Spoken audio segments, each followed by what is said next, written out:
오늘 함께 읽은 누가복음 9장 18절, 27절 말씀을 주고 있는 대로 말씀의 제목은 우리의 믿음이 부끄러우십니까? 이랬어요. 제가 제목을 뭘로 정할까 고민하다가 예전 같으면 그냥 너희는 나를 누구로 하느냐 또 이랬는데 대부분 제가 이 부분을 설교한 적이 많았잖아요. 근데 이번에 이렇게 준비하다가 이 뒤에 말이 생각이 났어요. 이 뒤에 말. 예수님이 너희는 나를 누구로 하느냐고 한 다음에 베드로가 신앙을 고백하고 난 이후에 예수님이 만일 천하를 얻고도 네게 생명을 잃으면 무슨 소용이 있겠느냐 이렇게 말씀하시는 가운데 마지막에 방금 읽은 말씀이 생각이 나서 제가 제목을 이렇게 잡았어요. 우리 믿음이 부끄럽냐? 여러분 믿음이 예수님 보시기에 부끄럽습니까? 안 부끄럽습니까?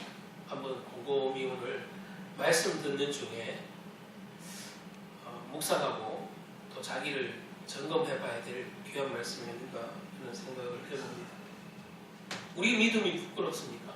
지금 예전에 내 믿음 생각하면 나는 성장한 것 같아 이런 생각이 들면 나는 부끄럽지 않구나 이런 생각을 하실 거고, 예전 내가 새신자 때부터 더 믿음이 퇴보된 것 같아 그런 생각을 들면 내가 믿음이 부끄럽구나 그런 생각하시겠죠.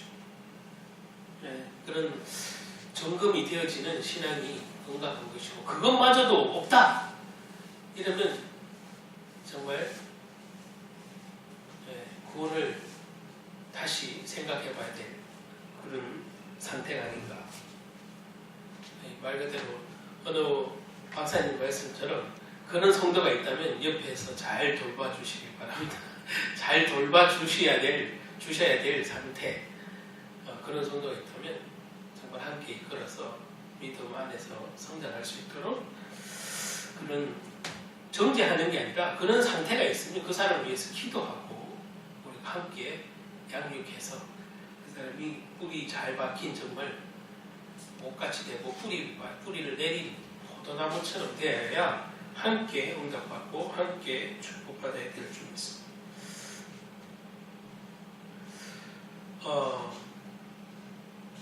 저 말씀에 보면 제가 이렇게 제목부터 얘기를 하면서 말씀드리는 것은 우리 믿음이 항상 좋으면 괜찮고 항상 잘하면 괜찮은데 신앙생활 하다 보면 사실은 걸림돌이 너무 많고 상처가 너무 많기 때문에 사실 내가 이전보다 믿음이 좋다 내 스스로 생각해도 더 좋아졌구나 성장했구나 그런 사람 참 보기 힘든 것 같아요. 특별히 요즘에. 왜냐하면 교회 내에서는 상처를 너무 받으니까. 제가 다른 부교육에 있을 때도 그랬지만 한국 교회는 서로 상처를 안 줬대. 그런데 교회는 맨날 상처받는 사람들 투성이야. 그것도 교회 밖에서 불신자한테 받았으면 다행이지요. 교회 안에서 상처받는 게 훨씬 많아요. 응?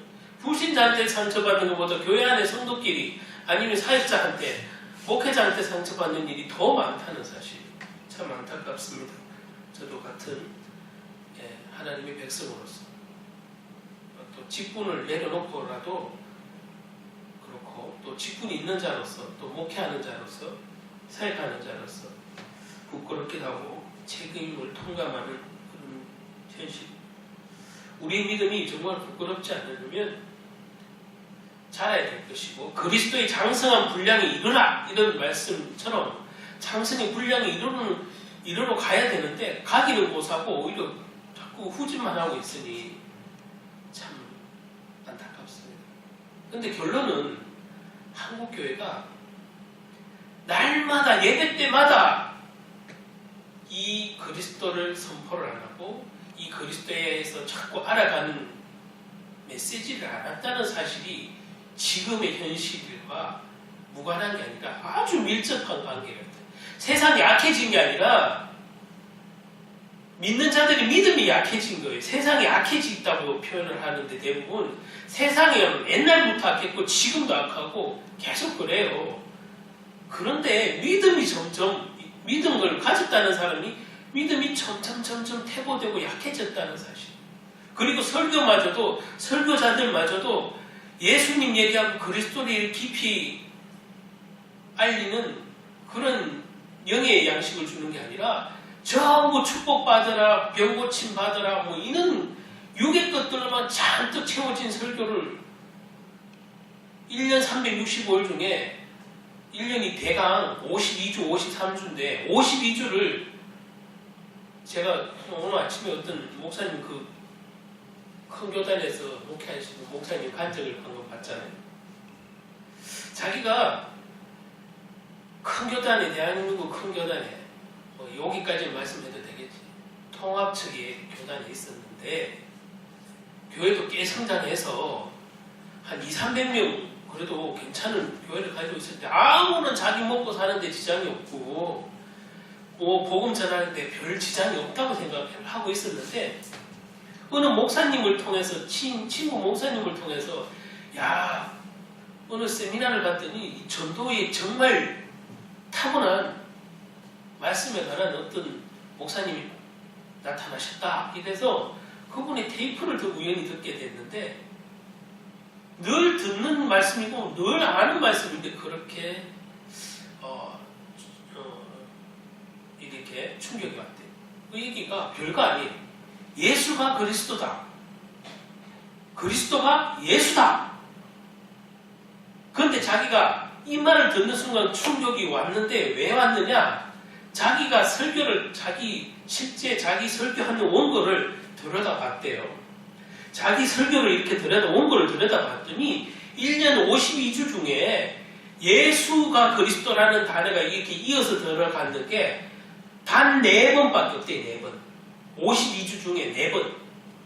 그 나머지는 다 축복 얘기하고 복 받으라는 얘기 했다는 거예요. 그냥. 그리고 무조건 잘 될 거야. 이는 축복 주사를 놔줬다는 거죠. 축복 자체가 나쁜 게 아니라 그게 있기 전에 있어야 될 가장 기본 축복을 받으려면 뭘 알아야 축복을 받는 거잖아요. 하나님 뜻에 합당해야 응답이 오는 건데 응답만 바라게 하고 축복을 누리라고 얘기하는 것은 뭔가 안 맞잖아요. 인과관계가 안 맞잖아요. 원인이 있어야 결과가 오듯이 무슨 예수님이 하신 말씀처럼 포도나무가 가지에 붙어 있어야지 결과만 기다리는 거랑 똑같은 얘기거든요. 그 목사님이 그걸 발견했다는 거예요. 자기 설교에서. 예수가 그리스도라는 얘기는 1년에 고작 4번밖에 안 하더라. 내가 이 목사님 얘기 들으니까 다 아는 얘기 같지만 저게 정답이 있구나. 한국교회가 세계교회가 문 닫는 이유는 저것이 희미해져 가기 때문에 나 같은 목사가 있기 때문에 한국교회는 이렇게 성도들이 힘이 없구나. 복음이 희미한 시대를 하는구나. 그래서 세상으로부터 조롱받는구나. 그거에 대한 확신을 얻었대요. 한 번의 설교 그 테이프를 듣고. 그래서 난 여기에 올인해야 되겠구나. 목숨 걸어야 되겠구나. 그런 생각입니다. 야, 진짜 은혜죠. 한 번에 알아듣는다는 건 쉬운 게 아니에요. 왜냐하면 자기는 200명, 300명 되는 교회에 꽤 괜찮은 목회를 하고 이미 성공했다고 할 만한 그 교회적으로 부흥을 이뤘잖아요. 아무 지장 없어요, 교회에. 전도하는데 아무 지장 없어요. 교회 성도들 너무 열심히 전도해요. 아무 지장 없어요. 복음을 희미하게 얘기해도 그냥 아무 지장 없는 거예요, 말 그대로. 목회하는데도 아무 지장 없어요. 그럼에도 불구하고 그 은혜의 말 한마디가 그 목사님을 완전히 바꿔버려요. 인생을 바꿔요. 제가 이 말씀을 왜 드리느냐? 대다수 옛날에는 우리 선조 때의 어른들은 이 개화기 때 우리가 선교사가 100여 년 전에 와서 그 개화기 때 복음을 듣고 했을 때는 대부분 교회 다니면 저는 뭐 불신자 집안이었으니까 안 그랬지만 주변에도 보면 그렇고 믿는다는 사람들 이렇게 얘기를 가끔 들어봤을 때 대부분 예수를 왜 믿으십니까? 물으면 천당 가려고. 어르신들 다 이렇게 말하죠. 지금도 혹시 예수 믿는 사람, 교회 다니는 사람들 어르신들 붙여먹고 예수님 왜 믿으세요? 하나님 왜 믿으세요? 천당 가려고. 그랬잖아요. 예, 본질은, 목적은 천당이 맞아요. 근데 천당 가는 거 갖고 이 땅을 살아내겠습니까? 사람은 지극히 육의 눈을 가졌고 지극히 현실적이라 그 예배 때 천당 간다는 소리 때문에 은혜는 받을지 몰라도 삶에서는 천당 간다는 소리 갖고 삶을 못 살아내요. 그렇죠? 저도 마찬가지로 여러분. 그거 갖고 1년 살아내요? 일주일 살아내요? 하루도 살기 사실 힘들어요. 난 오늘 죽어도 천당 가니까 오늘 열심히 아무리 고난을 받아도 어려워도 뭐 경제적으로 힘들어도 병이 걸려도 난 하나님 원망하고 잘 살 수 있어. 천만에. 천당 가는 소리 갖고는 이 땅을 살기가 그렇게 만만치 않다는 사실. 그래서 그냥 천당 간다는 소리만 하면 됐지 뭘 예수에 대해서 알아나 그러냐. 만약에 성경 공부한다 그러면 아이고 성경 공부 안 해도 뭐 얼마든지 공부하는데 왜 그러냐. 그 목사님은 왜 그러냐? 그 교회는 왜 그러냐?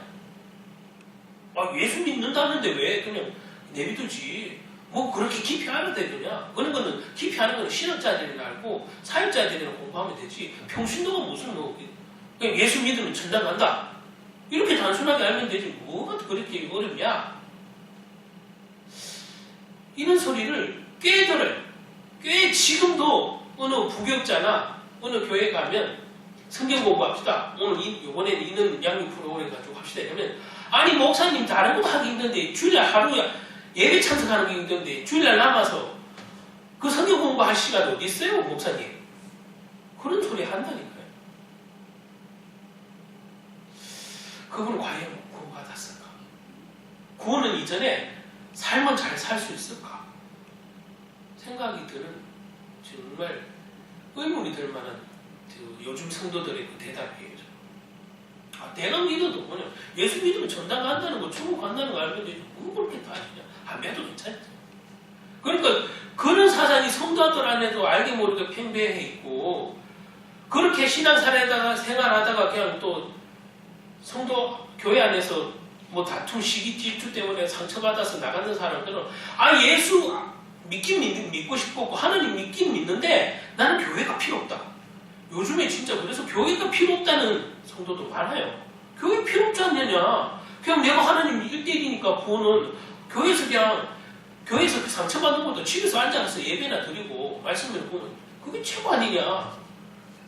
그 무교주의자들이 옛날에도 있지만 요즘에는 아마 그런 성도들이 더 많은 것 같아요. 그리고 실제 방학을 하고 안 나오고 있는 분들 중에 나는 그냥 구원이 1대1이니까 교회 안 나가서 안 나가지만 난 하나님 믿습니다. 이러는 사람도 있어요. 진짜. 그래서 어떤 분은 어느 목사님 제가 최근에 설교를 할 때 교회는 공동체라서 반드시 나와야 된다. 그런 논리로 설명을 하더라고요. 교회는 공동체라서 나와야 된다는 게 아니고 예? 공동체라서 나와야 돼. 공동체에서 상처받는데 왜 나가겠어? 그 사람들 논리는 안 나가겠다는 사람들 논리는 교회가 필요 없다는 사람들을 그 하나님을 믿겠다고 얘기하는 사람 중에 또 하나님 믿는다는 성도 중에 교회가 필요 없다고 하는 사람들 무교주의자들은 상처받을 바에 안 나가는 게 낫고 안 나가니까 신경 안 쓰고 더 솔직하니까 더 좋은 신앙에 도움되는 거 아니냐 이렇게 얘기한다니까. 근데 공동체니까 나오고 나오는 얘기는 안 먹혀요. CR도 안 먹힌다니까 말이거든요. CR도. 예수님이 오늘 여기에 그 질문 속에 너희는 나를 누구라 하냐 했을 때 이 베드로가 주는 그리스도시다 이 얘기를 하는 것 속에 예수님이 가장 베드로에게 축복된 말을 한 게 뭐예요? 이 반석 위에 내 교회를 세우리니 라는 표현이 있어요. 내 교회. 그래서 교회는 사람이 만든 게 아니라 예수님이 만든 거예요. 예수님이 이 예수 믿는 자들 공동체를 통해서 하겠다는 선포였고 그게 초대교회의 시작이었는 것처럼 교회는 사람이 만들었고 뭐 사람이 유익을 주려고 공동체를 만든 게 아니에요. 그 단순히 그런 공동체라면 세상에 얼마든지 좋은 말 그대로 NGO 단체, 시민단체가 천지예요. 그렇죠? 교회는 NGO 단체가 아니라니까. 공동체에서 예배를 드려야 되지. 그런 논리로는 안 먹힌다니까. 이해가 가겠어요? 상처받는 게 더 많은데 어쩌다 은혜 받는 건 한 번인데 상처받는 게 훨씬 많은데 교회가 필요하겠냐고. 제가 서론이 너무 길었는데 오늘 이 고백 자세히 읽어보면 우리의 믿음이 부끄럽지 않기 위해서 제가 이 서론을 좀 길게 말합니다. 우리의 믿음이 예수 믿는다는 믿음이 하나님 믿는다는 믿음이 조롱받지 않고 당당하고 담대하고 늘 그것이 실제적으로 나에게 나를 살리는 말씀으로 은혜를 주는 말씀, 생명을 주는 말씀으로 살아있다는 것, 그것을 확인하는 시간이 되고 그것을 점검하는 시간이 돼서 여러분 믿음이 전혀 부끄럽지 않길 바라서 제가 오늘 제목과 함께 설교를 이렇게 서론을 길게 하는 거예요. 제 원고에는 이 얘기가 없어요, 사실. 예? 지금 제 원고, 오늘 설교 원고에는 이 서론의 얘기가 없어요, 사실. 그러나 저와 여러분의 믿음은 항상 점검되어져야 하고, 시대를 보는 눈, 교회를 보는 눈, 세상을 보는 눈, 현실적이지만 영적으로 봐야 된다는 사실입니다. 현실과 동떨어지는 설교는 아무 쓸모가 없어요. 성도가 공감하지 않고 현실과 동떨어진 설교를 목회자라고 아이고 아멘 하겠습니까? 요즘 성도들이 얼마나 똑똑한데. 그죠? 스펙도 목사님보다 좋은 스펙을 가진 성도가 얼마나 많은데. 그렇잖아요. 현실과 동떨어지지 않고 현실을 이해하고 공감하면서 그러나 현실에 좌우되지 않고 하나님의 말씀에 움직이는 그런 설교가 필요한 거죠. 그러면서 예수님은 하나님 얘기를 하고 하나님의 법을 얘기하지만 세상 속에 있었고 심지어 바리새인들, 서기관들, 종교인이 절대 갈 수 없는 그 현장에 항상 현장인 전도자였다는 사실을 우리는 신약을 통해서 충분히 알 수 있잖아요. 예수님은 정말 현장 전도자, 현장 얘기. 목회자 중에서도 앉아서 연구만 하는 이런 성경을 연구하는 바리새인들, 서기관 같은 그런 종교인 그게 아니라 사역자가 아니라 정말 현장에서 하나님의 말씀을 전하지만 세상과 동떨어지지 않고 세상을 살리지만 하나님의 말씀을 전하고 정말 예수님은 말 그대로 목회와 설교와 모든 면에서의 우리의 본이 되는 분이 맞아요. 제가 이렇게 예수님의 하신 행적을 보면 볼수록 예수님께서 답을 찾아야지. 어느 유명한 목사님, 어느 유명한 전도 잘한다는 사람, 뭐 부흥했는 교회, 잠깐은 도움될 줄 있을지 몰라도 내게 적용해 보면 그대로 안 되는 것이 더 많고 나랑 안 맞는 것이 사실 더 많아요. 그러나 예수님이 시킨 대로 하면 저와 여러분 교회 다 살아나게 될 줄 믿습니다. 그것이 가장 성경적이잖아요. 사람이 이루는 어떤 성공한 사례는 맞을 수도 있고 안 맞을 수도 있지만 예수님이 가르치는 것은 뭐예요? 100% 맞아요. 100%예요. 시대가 달랐으니까. 아니요. 예수님 지금 이 땅에 와도 똑같은 역사가 일어날 것이고 똑같은 말씀이 선포될 것이고 똑같은 은혜가 있을 줄 믿어요. 그 옛날에는 미개했고 성도들이 좀 쉽게 말하면 국민들이 지식 수준도 낮고 오비한 사람들 많으니까 예수님 말도 듣고 감동받았겠지 뭐 믿었겠지 뭐 천만이요. 똑똑해도 못 믿고 무식하다고 안 믿는 것 같아요. 지금도 그렇잖아요. 제가 오늘 본문을 아주 짧게 말할 거예요. 그런데 제가 오늘 설을 좀 길어요. 자, 제가 그 그림을 하나 띄워줄게요. 그 PPT에 200년 전에 서양인이 그린 한국인이라는 게 있어요. PPT에 첫 번째 띄워. 이 그림. 자, 저 그림 약 200년 전에 서양인이 그린 한국인이래요. 여러분 저 사람이 저기 그린 남녀가 한국인 같아요, 안 같아요? 예? 전혀 한국인 안 같죠? 저도 놀랬다니까. 저 사람 저기 있는 남자 여자가 한국인이에요? 아니에요? 근데 분명히 서양인이 한국인이라고 그린 거예요. 예? 저게 1806년에 그린 거예요. 1806년에. 그 다음 장 한번 넘겨봐주세요. 저걸 그림을 소개하는, 아니 이거 말고요. 뒤에 넘겨봐요. 넘겨봐요. 이분 얘기하려고. 자, 방금 그 그림, 서양인이 200년 년 전에 그렸다는 그 그림을 소개한 강의가 있었는데, 저게 EBS 교육방송이에요. 교육방송에서 나오신 교수님인데, 저 그림이 실린 책을 가지고 나와서 200년 전에 한국인에 대해서 얘기를 하다가 저 그림을 소개했거든. 저 그림을 그리는 사람의 작자는 아직 정확하게 제가 알기로는 없어요. 그런데 하여튼 서양인이 그렸어. 서양인이 그렸어. 저 EBS 특강에 나왔던 건데, 보면은 2019년 2월에 또 있었는 건데, 저게 200년 전에 프랑스에서 발견된 아시아 왕국의 민족들이라는 책을 소개하면서 저 재미있는 그림을 하나 소개했어요. 이 강사님은 세계 최초로 서양인이 한국인을 그린 그림이라고 이렇게 소개를 한 거예요. 그래서 방금 보여드린 저 남녀가 서양인이 본 한국인의 모습이라는 거 사실이에요. 근데 사실은 저 그림이 왜 저렇게 됐느냐? 이유가 있어요. 저 그림이 저렇게 전혀 한국인처럼 생기지 않은 것은, 네? 다시 한번 봐요. 자, 저 그림 한번 보자고요. 저 그림에 지금 모자나 저 옷차림이 어디서 좀 익숙하지 않아요? 멕시코 사람 같지 않아요? 멕시코 사람? 예? 저는 딱 보는 순간 멕시코 사람인 줄 알았어요. 서양인이 멕시코인을 그린 줄 알았어요. 근데 저걸 한국인이라고 그렸다니까, 분명히. 저 그림을 그린 사람은 사실 한국에 와본 적도 없는 사람이 그린 거예요. 상상도예요, 상상도 시키는 거예요. 한국인이 이럴 거라는 상상도예요, 상상도. 저 상상도에 보면,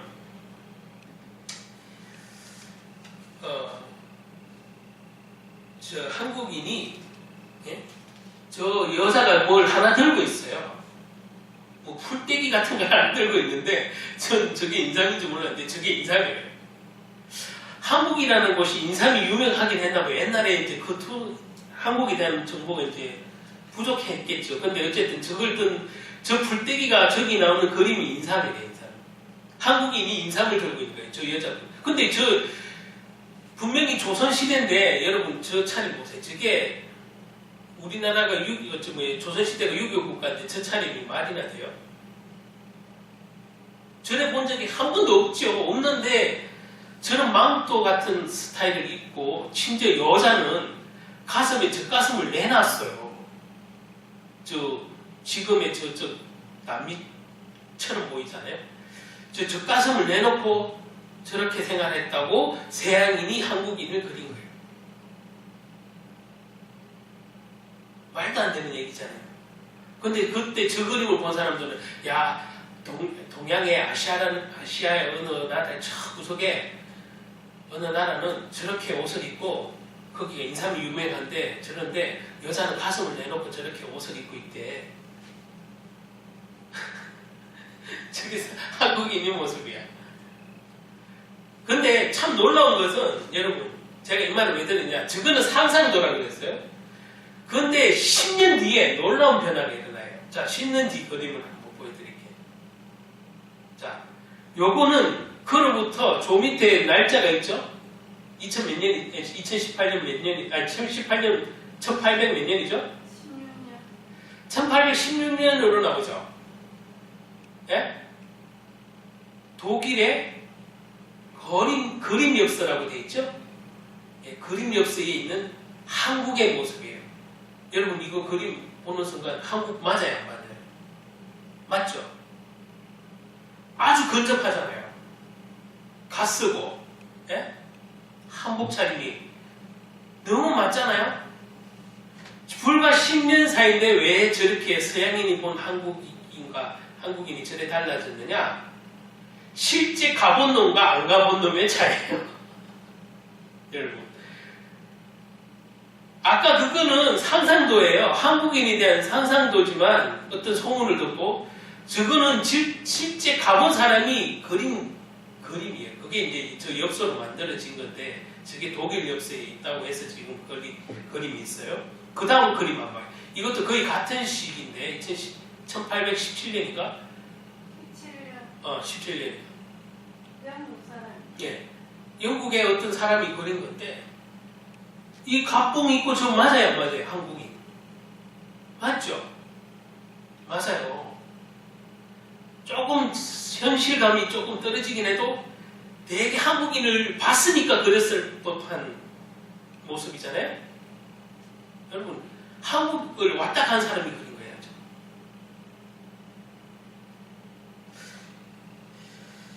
제가 이 말씀을, 이 그림들을 왜 보여주느냐? 오늘 우리가 생각하는 예수님에 대한 생각, 즉 구약시대에 이스라엘 백성이 생각하던 하나님의 생각과 신약시대에 왔는 하나님의 모습은 너무 달랐기 때문에 그들이 예수님을 몰랐던 거예요. 제가 그걸 설명하려고 우리나라의 예전 모습을 보여주면서 하나는 상상도를 그린 한국인의 모습, 하나는 실제 왔다 간 불과 10년 사이에 그 그림의 변화를 보면서 여러분 뭔 차이를 느끼느냐? 여러분이 이스라엘 백성도 마찬가지예요. 신약의 아니 구약의 모세 오경만 읽던 그 하나님의 믿음과 하나님을 아는 어렴풋한 메시아에 대한 관념과 신약이 쓰여진 시기, 예수님이 오신 이후에 이 복음을 통해서 하나님을 아는 지식과 하나님을 아는 생각과 또 그리스도에 대한 생각이 같겠냐고요. 다르죠. 생각도 다르고 모든 것이 다를 거예요. 달라져야만 해요. 하나님을 아는 지식이 달라져야만 해요. 구약에서 아는 수준은 그림자야. 우리가 말 그대로 성경에도 있듯이 구약에 나오는 모든 말씀은 좋은 말씀이고 하나님의 말씀 맞고 언약이 맞지만 그거는 그림자예요. 그리스도의 그림자에 대한 모든 사건을 적어놨다면 신약에는 그 그리스도가 오신 거예요. 그런데 구약시대에 살던 그 이스라엘 백성들이 예배하면서 기도하면서 어린 양을 잡으면서 그 제사를 드렸던 그 그리스도의 예표에 관한 그것은 종교는 않고 상상도에 불과한데 실제 오신 예수님을 받아들일 수가 없잖아요. 자기들이 그린 상상도가 있는데 그게 예수님과 안 맞아. 그러니까 예수를 믿을 수가 없지. 그래서 이스라엘 백성이 예수님을 배척한 건 어떤 면에서는 당연해요. 그래서 예수님은 알고 그렇게 말씀하셨죠. 요한복음 1장에 나오듯이 자기 백성이 자기 땅에 오매 자기 백성이 영접지 아니했다라는 표현이 있잖아요. 심지어 택한 이스라엘 백성 늘 역사 자기들 이스라엘 역사 속에 함께한 예수 하나님 여호와 하나님 그 하나님이 약속하신 여자의 우선 그리스도가 왔는데도 못 알아보는 거예요. 왜? 자기가 생각한 자기가 막 종교화로 만들어 놓은 그 그리스도 그 예수님 메시아 된 생각만 있는데 예수님을 보니까 형편이 없거든요. 그러니까 예수님을 그 보는 순간 인정할 수가 없어. 여러분, 저와 여러분도 아마 이 신약 시대에 예수님 시대에 살았으면 예수를 안 믿었을지도 몰라요. 왜냐하면 열심히 종교 생활을 할 사람일수록 종교적으로는 열심히 바리새인이고 열심히 서기관이었던 사람이 예수를 배척한 것처럼 저와 여러분이 예수님 시절에 열심히 종교 생활하고 교회를 다 열심히 다니고 예배를 열심히 드렸던 사람이라면 아마 예수님을 배척하고 이단이라고 했을지도 몰라요. 여러분도 장담합니다. 그렇지 않아요? 저와 여러분도 장담합니다. 왜냐하면 그들이 생각하는 여호와 하나님과 그들이 약속하신 그 그리스도 메시아는 실제 원 메시아와는 너무 다르다는 얘기예요. 오늘 보여드린 상상으로 보낸 한국인과 실제 본 한국인은 불과 10년 차이지만 어마어마하게 달랐다는 거죠. 저와 여러분이 지금도 신약이 있음에도 예수님을 생각하는 수준이 예? 신약이 없을 때와 비슷하다면 문제가 있는 거 아니겠어요? 예수님을 아는 수준, 그리스도를 아는 수준. 그래서 저와 여러분이 오늘 우리의 믿음이 안 부끄러우신가 한번 점검해보자고 던지는 질문이고 말씀. 이 당시도 지금 오늘 예수님이 너희는 나를 누구나 하느라 할 때 그 예수님을 기적을 보면서 이적을 보면서 얼마나 인기 좋겠어요. 뭐 예수님을 보기에는 이해 터지겠지. 24시간. 안 봐도 뻔하잖아요. 그런데 예수님이 가장 궁금한 건 뭐예요? 사람들이 누구라 하느냐? 그리고 너희는 나를 누구나 하느냐? 이 두 가지 질문이잖아요.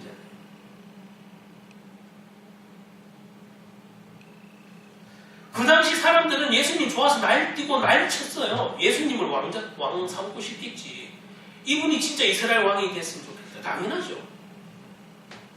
예수님이 그 이스라엘 왕의 그 육신의 왕을 한번 해먹으려고 있다는 거 같겠냐고. 근데 그들이 생각에는 저런 능력으로 이스라엘 단체 통치해주면 다른 나라가 절대 침범 못하고 막 500 이후의 기적을 날마다 베푸니까 절대 굶어 죽을 일 없고 엄청나게 갑부로 살면서 야 다른 나라를 오히려 정복하고 살겠다. 그런 생각에 예수님을 왕 삼고 싶었겠지. 무리들은. 그래서 예수님을 생각하기에 무리들은 어떤 이는 선지자라고, 어떤 이는 엘리야라고, 어떤 이는 에레미야라고, 어떤 이는 세례 요한 같다고 합니다. 당신은. 그러니까 그게 세상에 알려진 그리고 예수님을 따르는 예수님을 좋아한다는 사람들조차 그 수준으로 예수님 메시아에 대한 생각이 그랬다니. 제자들도 아직까지는 미성숙하고 아직까지 구약의 가르침을 배웠고 쩌들어 있기 때문에 아마 예수님을 절대로 그리스도라고 인정하기는 어렵습니다. 그런데 오늘 사도 베드로는 고백을 하잖아요. 근데 베드로도 정확하게 알고 얘기했으면 그 다음에 변심을 안 했을 텐데 사실은 이 고백도 성령께서 말하게 하시고 알게 하신 것일 뿐 이 고백 이후에 주는 그리스도시요 살아계신 하나님의 아들이시되 이 고백 이후에도 베드로는 배반을 하잖아요. 이게 정말 자기가 정말 인격적으로 만나서 체험한 얘기라면 안 변했을 텐데 그냥 알게 하신 거예요. 성령께서. 그래서 예수님 이렇게 지난번에 제가 똑같은 부위를 또 얘기하는데 알게 하신 거예요. 그리스도인심을 그냥 알게 하신 거예요. 그래서 예수님이 정확한 지적을 하셨죠. 이를 너희에게 알게 하시니는 이런 표현이죠. 알게 하시니 네가 열심히 공부했구나 이래 얘기 안 했고 네가 똑똑하구나 얘기 안 했고 네가 참 총명하구나 안 얘기했고 네가 참 사람을 잘 보는구나 라고도 안 했어요. 뭐라고요? 이를 너희에게 알게 하시니는 다 표현이 분명히 있잖아요. 그러면 베드로가 알아서 연구해서 그렇게 아는 게 아니라 성령께서 말하게 하셨다는 사실이에요. 은혜 받았다 이 얘기예요. 근데 그 은혜 하나 갖고 베드로가 금방 막 제자 됐습니까? 아니잖아요. 배반하는 일이 생기잖아요. 정반대예요. 여러분. 그래서 은혜는 순간이기 때문에 삶이 지속이 안 돼요. 여러분, 말씀으로 답을 얻어야 돼요. 이 하나님의 말씀이 나에게 답이 돼야 된다니까. 그래야 우리의 믿음이 안 부끄럽다니까. 예수를 알아도 정확하게 알고 있는 것이 부끄러운 시대가 안 되려면 그것을 교회에서 말해줘야 되고 설교 때마다 예배 때마다 나와야 되는데 오히려 지금 그런 얘기하면 성도들이 관심 없다고 목사님 스스로도 그리스도 얘기는 별로 안 한다는 얘기예요. 현실이. 예수님이 답이다. 어떤 큰 집회할 때는 그런 거 선포해. 야, 예수가 이 땅을 살릴 답입니다. 그런데 실제 본인들 개교의 설교 시간에 아까도 그 목사님 고백처럼 52주 중에 예수가 그리스도가 예수님입니다 라고 말하는 그것만 집중하는 설교는 1년에 아까 그 목사님처럼 4번도 안 되는 목사님도 있을 거고 그보다 조금 더 하는 목사님도 계시겠지만 여러분 예배 때마다 예수가 그리스도라고 얘기해 주는 게 그게 지겨워도 들어야 되는 얘기예요.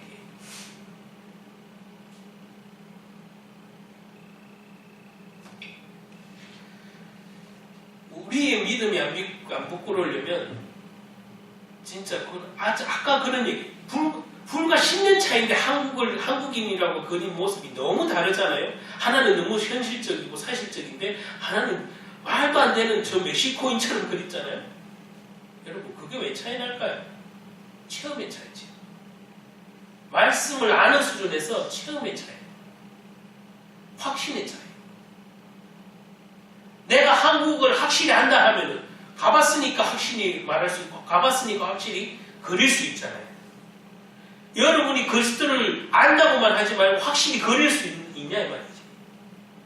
예? 그것은 체험의 차이지. 단순히 한 번 받는 은혜를 갖고 안 돼. 어떤 정보 갖고 안 돼. 아 그리스도 들어봤어. 정보 갖고 되는 게 아니에요.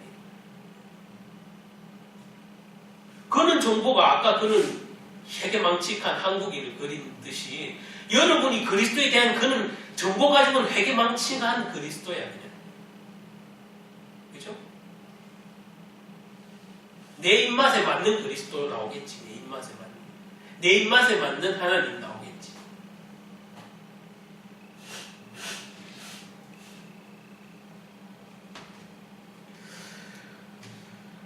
아까 그 그림 참 잘 각인하시기 바랍니다. 기억날 거예요 이제. 그거 생각해보면 우리가 예수님을 아는 것은 지금은 아직도 저와 여러분은 아직도 그래도 부족해요. 많이 부족해. 그리스도를 다 안다고 할 수도 없어요. 아무도 안 그리스도를 다 할 수 없어요. 하나님이 그 심오한 뜻을 다 할 수도 없어요. 그러나 우리는 성경이라는 것이 주어졌고 성경을 통해서 주님의 뜻을 자꾸 찾는 것이 예배고 기도라는 사실. 그때마다 성령께서 친히 가르치신다고 하셨으니까 우리는 예배하고 기도하는 것이 당연해요. 그래야 주님의 가르침을 받는 거니까. 오늘 말씀에 이걸 하기 전에 우리가 그렇게 희미하게 아는 예수님 아직까지 성경이 있지만 온전히 주님의 뜻을 알지도 못하고 아직까지 희미하게 아는 그 그리스도. 그러나 여러분에게 소망을 주신 것은 일단 신분이 바뀌었다는 게 소망이에요. 죄와 사망의 법에서 옮겼느니라 했으니까 우리는 옮김 받은 신분이니까 이미 하나님 자녀라는 사실. 그게 예전과 다른 거예요. 그게 불신자들이 아무리 똑똑해도 불신자가 성경을 아는 분이 많이 읽어도 깨달을 수 없고 은혜 받을 수 없는 것은 그런 좋은 말로 받아들일 때는 그는 감동을 줄 수 있으나 절대 자기 삶이 바뀌거나 그렇진 않아요. 그리고 자기가 살려고 노력은 하겠지. 근데 성경은 노력하라고 말하는 게 아니라 그분을 의지하라고 얘기를 하죠. 노력은 그분을 의지할 때 그냥 따라오는 거예요. 자, 이 말씀이 여러분과 저에게 큰 위로가 되시기 바랍니다. 고린도전서 13장 12절. 자, 함께 읽어볼까요? 우리가 지금은 거울로 보는 것 같이 희미하나 그때에는 얼굴을 대하여 볼 것이요 지금은 내가 부분적으로 아나 그때에는 주께서 나를 아신 것과 같이 내가 온전히 알리라. 아멘. 여러분 이게 우리의 소망이에요. 신분이 바뀌었다는 게 얼마나 대단하고 감사한 일인지는 오늘 읽은 이 고린도전서 13장 12절 말씀이 저와 여러분에게 큰 위로가 됩니다. 지금은 주님을 아는 것이 예수님을 아는 것이 비록 성경을 통해서 안다는 것이 온전하지는 못하고 거울로 보는 것 같이 희미하지만 우리가 최종의 날 주님이 심판의 날 주님과 함께 천국에 있는 그날에는 얼굴을 맞대어 보는 날이잖아요. 볼 것이요. 지금은 주님에 대해서 하나님에 대해서 부분적으로 아나 그때는 주님께서 나를 아실 것 같이 내가 주님을 온전히 안다고 얘기해요. 이게 우리의 소망이에요. 그래서 그리스도의 날까지 장성한 분량이 이루도록 우리를 가르치신다고 했잖아요. 성령님이 우리를 가르치셔야 돼요. 어느 유명한 스타 목사님이 가르치는 것도 아니에요. 제가 이 얘기하니까 문득 지금 순간 생각나는데 이찬수 목사님 저도 좋아하는데 이찬수 목사님이 이런 얘기를 해서 제가 갑자기 생각이 났어요. 이찬수 목사님이 여러분 설교를 목사 설교가 아무리 대단한 스타 목사님이라도 설교 그렇게 의지하지 마십시오 라고 말씀하시더라고요. 저 그 말에 되게 공감이 들어요. 물론 저도 이찬수 목사님 같은 분 존경하고 장경동 목사님 같은 분도 존경하고 뭐 김동훈 목사님 같은 분도 존경하고 옥하는 목사님 같은 분도 존경하고 존경하는 목사님 많아요. 근데 그분들의 설교에 은혜 받아요. 깨달아요. 근데 그분들이 드는 어떤 예나 어떤 표현 중에 안 맞는 부분도 반드시 존재해요. 그래서 어느 목사님이 했으니까 맞다. 그렇게 성도들이 믿고 따른다면 문제가 생겨요. 그래서 이찬수 목사님도 그런 표현을 여러분 제 설교를 그렇게 그냥 성경을 이해하는 데 도움되도록 제가 풀어드리고 제가 경험한 것을 간증처럼 표현할 뿐 제가 하는 설교의 어떤 내용들이 다 맞는 건 아니에요. 그거를 다 맞다고 주장하면 큰일 납니다. 여러분 목사의 설교에 의지하지 마세요. 라고 하는 부분. 그 얘기는 목사도 불완전하다는 건데 그 얘기 궁극적인 하신 말씀이 이거예요. 내가 이찬수 목사님 표현 내가 예전에 웃음이 좋다고 그래갖고 하다가 웃을 때 다이독신이라는 뭐 그죠? 그거 맞죠? 내 기억이 나는데 하여튼 그 엔돌핀보다 몇천 배나 강력한 다이독신이 나오는데 그거 여러분 많이 웃으시기 바랍니다. 설교하다가 그 얘기를 표현을 했대요. 그래서 자기도 인터넷에 뒤져서 그런 표현이 있길래 설교 때 썼는데 지금 그게 그런 설교 한 지가 6년 전인가 그런데 제가 지금 최근에 어떤 일이 있어서 그 웃음에 대해서 얘기를 이렇게 하다가 엔돌핀보다 더 그 수천 배 세다는 그 호르몬이 실제 있나고 하는 그게 궁금해서 인터넷을 새로 들여다봤더니 그 얘기는 실제 존재하지 않고 상상 속의 물질이다라고 얘기한다는 거예요. 실제 없대 지금까지. 그럼 이찬수 목사님 말 듣고 와 엔돌핀보다 수천 배 나오는 다이돌핀이 나오니까는 좋다고 막 웃으라 그랬는데 그러면 웃음이 나쁜 거냐? 그건 아니잖아요. 그러나 그분이 사용했던 어떤 자료나 그게 틀릴 수가 있다는 거예요. 그죠?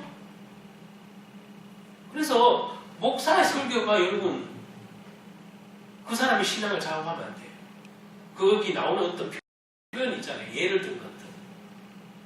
말씀은 주님의 말씀이라 의지해야 되지만 목사님이 무슨 예를 들고 간증한 것이 그 100% 그대로 되는 게 아니에요.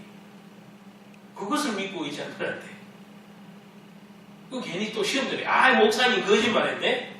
그걸 시험 들 일도 없지. 왜? 사람은 다 어차피 정보라는 것은 불완전하고 또 변하기도 하니까. 그 이찬수 목사님 요즘은 그런 표현에 휘둘리지 말고 말씀만 보라. 이 말이에요. 목사님 설교 중에 가장 들여다봐야 될 것은 뭐예요? 말씀이다. 얘기. 어떤 주변 것까지가 아니고. 오늘 예수님이 나를 누구나 하느냐 하는 질문에 본문에 이 나오는 이 보면은 이 당시에 가이사랴 빌립보 지방에 당시에 로마 사람들이 유대 지역을 포함해서 모든 가나안 지역을 지배하고 분포하고 있었던 곳이에요. 바로 빌립보에 로마 사람들 쉽게 말하면 군사령부가 있고 지금도 그때 지어놓은 건물들이 있다고 합니다. 저는 아직 성지순례를 안 가봤죠. 자, 이렇게 로마 군인들이 거기에 와 있고 진을 치는 곳인데 그 로마 군 기지가 있던 곳 거기가 내려다 보이는 언덕길이 있습니다.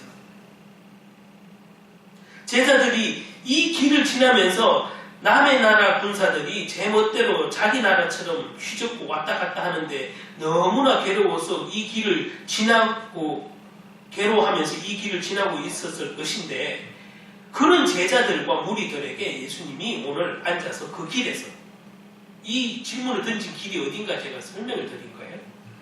그런 길에서 오늘 제자들과 우리에게 이런 질문을 한 거죠. 사람들이 나를 누구라 하느냐? 너희는 나를 누구라 하느냐? 세상 사람들이 본 예수님, 그러니까 제가 아까 선언도 말했지만 세상 사람들이 본 예수님은 예수님 무지 좋아하죠. 인기 얼마나 대단했겠냐. 그 이스라엘 왕 삼고시고 로마의 그 속국으로부터 벗어나오시고 예수님이 온갖 기적을 다 베풀고 병동자를 고치시는데 얼마나 인기 좋았겠냐. 그때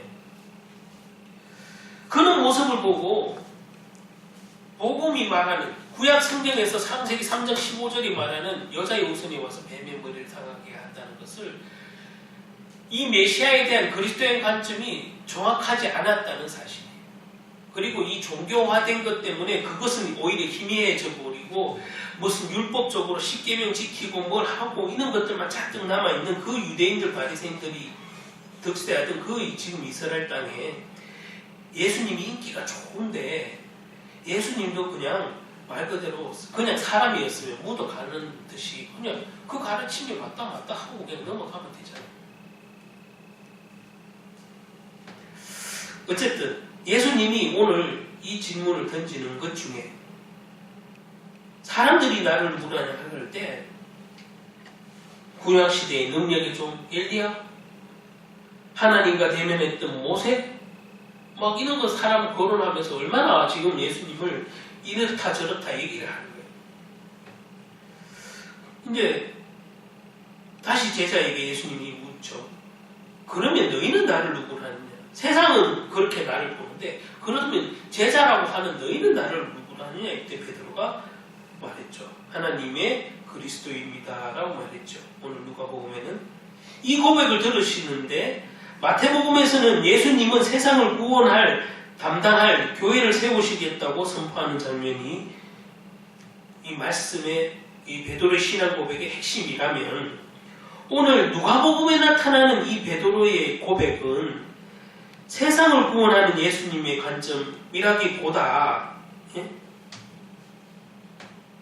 누가는 그리스도를 따르는 성도의 삶에 대해서 관점으로 말한 게 아닌가 싶습니다. 성도의 삶. 같은 베드로의 고백을 가지고 누가가 이렇게 표현해가는 거랑 마태복음에서 표현해가는 뉘앙스도 다르고 좀 다릅니다. 제가 오늘 누가복음 말씀드리면서 세상을 구원하실 예수님을 마태복음에서 표현해놨다면 오늘 이 누가복음 9장에 나오는 예수님이 너희는 나를 누구라 하느냐는 했을 때 베드로의 고백을 듣고 예수님은 이렇게 하신 거 보면 오늘 이 누가가 이 성경을 기록할 때의 관점은 구원받은 성도들의 삶에 대해서 관점을 보는 거예요. 그러면 제자들은 어떻게 예수님을 바라봐야 되느냐, 그리스도를 바라봐야 되느냐, 이는 관점으로 쓴 것 같은 거예요. 제가 성경을 이렇게 보다가 묵상하다 보니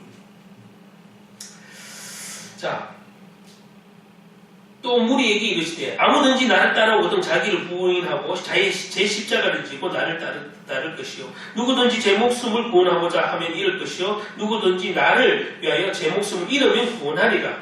사람이 만일 5천억을 얻고도 자기를 잃든지 빼앗기든지 하면 무슨 유익하리요? 누구든지 나와 내 말을 부끄러워하면 인자도 자기와 아버지와 거룩한 천사들의 영광으로 올 때에 그 사람을 부끄러워하리라.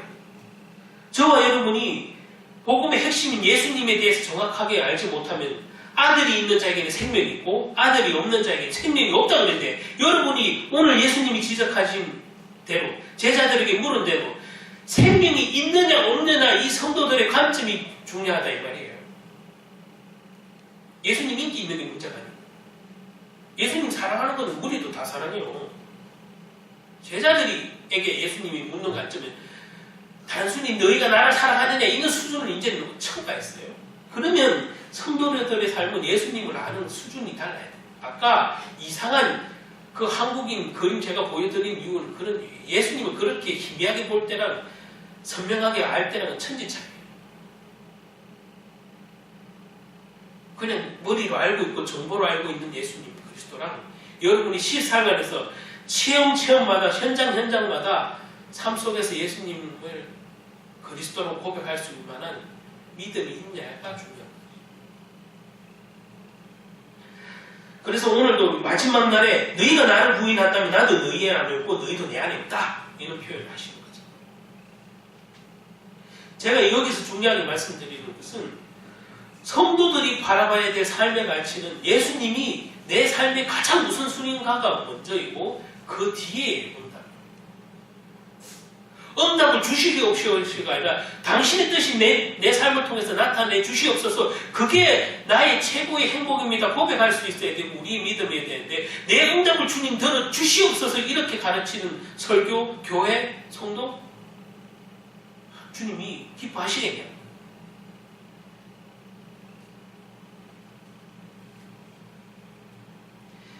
여러분 또한 이 십자가에 대해서 지금 사순절 기간이고 부활절인데 십자가에 대해서 한국교회는 참 많은 것들을 좋은 의미에서 십자가를 가르친 부분도 있지만 제 십자가를 지지 않으면 내게 합당하지 않다고 얘기하셨고 내 제자가 능히 될 수 없다고 말하는 것을 강조하는 건 좋은데 잘못 설교를 하고 잘못 가르치는 부분도 있거든요. 여러분 십자가 생각하면 대부분 한국교회 성도들은 고통을 새로 생각해요. 주님이 신자를 괴롭히려고 왔습니까? 여러분? 하나님이 여러분에게 복음을 준 게 괴롭게 하기 위해서 아니에요. 그 고통을 참아내는 내게 여러분을 수행시키려고 복음을 줬겠냐고. 아니에요. 근본적으로. 고통을 주어서 여러분을 수행시키려고 하는 게 아니에요. 그러면 다른 종교에도 수행이라는 게 있잖아요. 그들도 수행을 통해서 구원을 얻는다고 말하는 종교도 있어요. 여러분 그러면 여러분 인간의 우리의 수행이 구원을 이룹니까? 아니잖아요. 비록 주님을 따를 때 그 고통은 올 수도 있다는 것을 미리 예견한 것일 뿐, 얘기한 것일 뿐. 예수 믿으면 고통이야. 그게 십자가야. 네 십자가야. 고통을 달게 지어야 돼. 단순히 그렇게 말하면 되는 게 아니에요. 이게 진리고 이게 하나님의 말씀이기 때문에 이걸 따르다 보면 세상으로부터 조롱과 핍박을 받을 때도 있을 거니까 다 강하고 담대하라. 이게 주님의 말씀이잖아요. 여러분에게 고통을 주려고 여러분 삶을 고통스럽게 하려고 예수님이 복음 줬겠습니까? 하나님의 말씀 줬겠습니까? 즐거움은 손톱만큼도 없는데 맨날 365일 고통스러워 십자가 지고 가느라 고통스러워하라고 여러분에게 그 고행하라고 여러분에게 복음을 줬겠냐고요. 아니겠죠. 멀리서 볼 때는 십자가를 따라가는 믿음, 말씀대로 순종하는 믿음이 어렵겠지만 가까이 체험하고 말씀에 빠져들면 말씀을 정말 누리게 되면 그 혹시 예수님 때문에 하나님 때문에 좀 어려움 받고 핍박받고 조롱받는 것은 다 이겨낼 만큼 하나님이 은혜 준다는 사실이에요. 그거를 경험하게 되면 비록 남들은 못 가고 남은 갈 수 없고 남은 혐오스럽게 생각할지라도 그런 거예요. 여러분 우리가 놀이기구를 타는데 한 번도 안 타본 사람이 청룡열차 같은 거 360도 돌고 그 빠른 80km 달리는 거 그거 보면 겁나서 못 타요 아예. 근데 못 탄다고 할 게 아니라 한 번 타보면 그 다음에는 여러분 대부분 뭐래요? 다시 타고 싶다 이런 소리 하죠? 어떤 면에서 신앙을 진다는 것은 그냥 내가 먹어보지도 않는 건 무조건 싫다고 해보지도 않은 놀이기구 안 타겠다는 거랑 똑같은 것처럼 여러분 십자가를 지는 게 그렇게 고통과 어려움을 주려고 한 게 아니라는 거예요. 그 십자가는 내 십자가는 가벼우니까 함께 지자는 얘기를 하셨잖아요. 내 멍에는 가볍다고 얘기를 하셨어요. 여러분 보따리를 삶의 무게를 다 내 앞에 내려놓으라고 했어요. 그러면 내한테는 가벼운 일이니까 주님 앞에는 가볍고 쉬운 일이니까 그걸 원하시는 것이지 여기 십자가를 자꾸 무슨 고통 무슨 수행 고행 해야만 하는 것처럼 말씀을 하고 가르친다는 문제가 있는 거예요. 물론 예수를 믿고 하나님 믿는다는 게 때로는 어렵다는 것을 미리 말하는 거예요. 그것 때문에 흔들리지 말라고 얘기하는 거지 이 십자가만 생각하면 고통스럽고 지기 힘들고 안 지고 싶고 그런 얘기가 아니에요.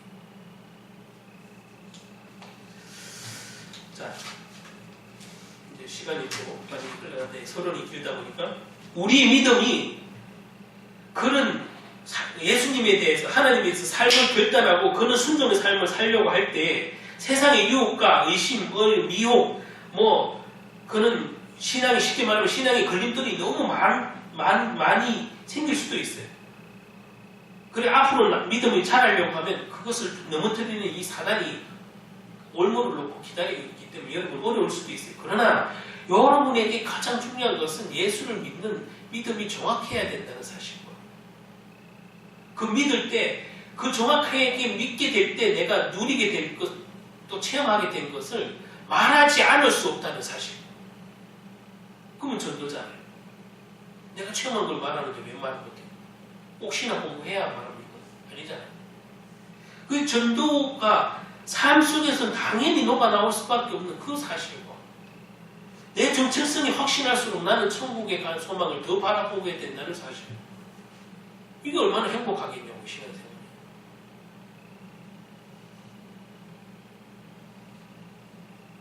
여러분들이 예수님이 그리스도인지를 오늘 확인하고 확실히 알고 고백하는 것이 이처럼 중요하다는 사실이에요. 물론 고백하고 딴소리한 베드로 같은 분도 있어요. 그러나 베드로가 아이고 장경구 목사님 그거 얘기인데 베드로도 그렇게 신앙 고백 해놓고는 주는 그리스도 해놓고는 3번이나 예수님 부인하니까 나도 주는 그리스도 해놓고는 예수님 혹시 좀 배반하더라도 아니면 주일 성수 못하고 예배 좀 소홀히 하더라도 육신으로 좀 살더라도 하나님 다 봐주시겠지. 꼭 그렇게 안 맞는 것, 삐딱하게 나간 것을 자기에게 합리화시키는 성도들이 있다고 얘기를 하더라고요. 그게 하나님 안에서는 다 용서가 되긴 되지만 여러분 그게 삐딱하게 나가고 엉뚱하게 나간 게 잘한 건 아니에요. 그렇죠? 그걸 꼭 나도 그래도 괜찮겠지. 베드로 선생도 그랬으니까 나도 그래도 괜찮겠지. 그런 신앙 그건 진짜 애도 아니고 어떻게 하면 좋겠습니까? 자기가 누려야 될 신앙이니까 자기가 정확하게 알고 믿는 게 좋아요. 그러니까 창조과학 하시는 그 김명윤 교수님이 하신 말씀 중에 그 생각이 하나요. 기독교인들이 하지 말아야 될 거 3가지. 삼신 하지 말래. 이거 재밌어서 제가 외웠어요. 삼신 하지 말래. 불신. 그 다음에 미신. 기독교를 믿으면서 미신을 언론 쪽에 다 하잖아요. 미신. 그 다음에 이게 또 중요해. 맹신. 무조건 믿어. 무조건 아멘해. 한국교회가 대부분 이렇게 가르치는 부분이 많지. 무조건 믿어. 안 믿어지도 믿어. 일단 아멘 해놓으라니까. 여러분 아멘이 무슨 장난입니까? 그러면 노멘 하는 게 맞습니까? 또 이렇게 말하는 사람이 있겠죠. 여러분 그런 얘기가 아니잖아요.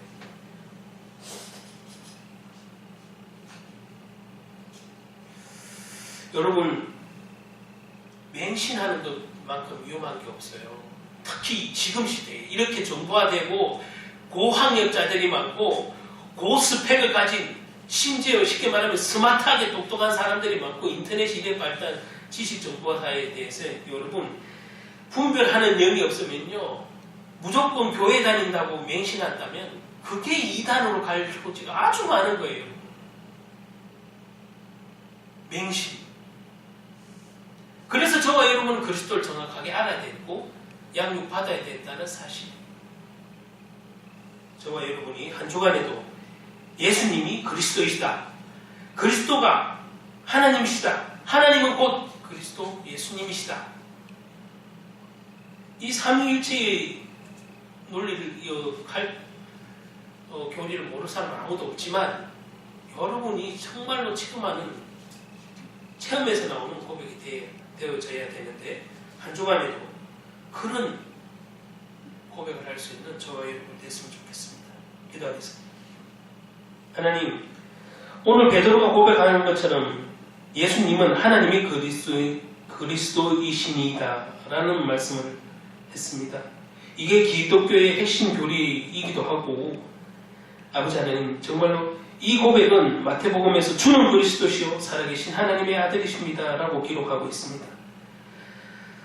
예수님이 사람의 인성 또 하나님의 속성, 신성을 가지시고 이 땅에 오신 그리스도, 즉 메시아, 우리 인생의 모든 문제 해결자 되시고 십자가 지실 때 내가 다 이뤘다는 말씀이 무엇인지 뼈저리게 깨달아지는, 그래서 다 이뤘다는 말씀이 내 삶에도 나타나는, 응답되어지는 축복의 사람들 되게 도와 주시옵소서. 하나님, 오늘 이번 한 주간에도 예수가 그리스도이심을 당당히 고백하고 선포하고 또 내 삶에서 체험하며 그 체험을 말할 수 있는 전도하는 성도들로 살아갈 수 있도록 주님께서 모든 필요를 도우시고 모든 은혜를 더하여 주시옵소서.